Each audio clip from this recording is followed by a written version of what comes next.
ಇನ್ನೂ ಮನಸ್ಸು ಕರ್ಗೋಗಿದೆ ಸರ್. ಮನಸ್ಸು ಕರ್ಗೋಗ್ಬಿಟ್ಟು ನನಗೇನೋ ತಿನ್ನಕ್ಕೆ ಬೇಕು ಅದು ಬೇಕು ಅಂತ ಹೇಳಿ ಕೇಳಿದ್ದಾಳೆ ಸರ್ ಮಗಳು. ತೊಗೊಂಡು ಮಗಳನ್ನ ಕರ್ಕೊಂಡೋಗಿ ಕಾರಲ್ಲಿ ಕರ್ಕೊಂಡೋಗ್ಬಿಟ್ಟು ಮಗಳಿಗೇನೋ ಕೊಡಿಸಿ ಅರ್ಧ ಗಂಟೆ ಆಯಿತು ಬಂದಿಲ್ಲ ಸರ್. ಅರ್ಧ ಗಂಟೆ ಆಯಿತು, 1 ಗಂಟೆ ಆಯಿತು. ಮನೆಯವ್ರಿಗೆ ಸ್ವಲ್ಪ ಭಯ ಆಗಿದೆ. ಇವನಿಗೆ ಗಾಬರಿಯಲ್ಲಿ ಏನಾದರೂ ಹೆಚ್ಚು ಕಡಿಮೆ ಮಾಡ್ಕೊಳ್ಳೋಣ ಅಂತ ಫೋನ್ ಮಾಡಿದ್ರೆ ಫೋನ್ ಲಿಫ್ಟ್ ಮಾಡ್ತಾಯಿಲ್ಲ. ನಾವು ಅಲ್ಲಿ ಇಲ್ಲಿ ಫೋನ್ ಮಾಡಿದ್ರೆ 1-2-3 ಸತಿ ಫೋನ್ ಲಿಫ್ಟ್ ಮಾಡಿದ್ದಾನೆ ಸರ್.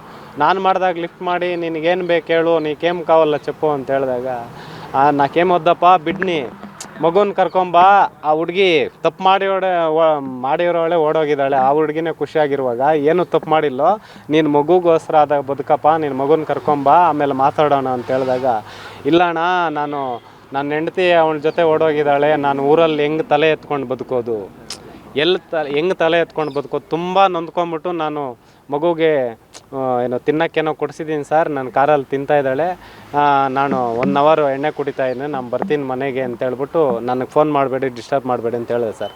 ಮತ್ತೆ ಬಂದಿಲ್ಲ, 11 ಗಂಟೆವರೆಗೂ ಬಂದಿಲ್ಲ. ನಾವು ಎಲ್ಲ ಸಾಧ್ಯ ಆಗತ್ತೆ ಅಲ್ಲೆಲ್ಲ ಹುಡುಕಾಡಿದ್ವಿ ಸರ್, ಎಲ್ಲೂ ಸಿಕ್ಕಿಲ್ಲ.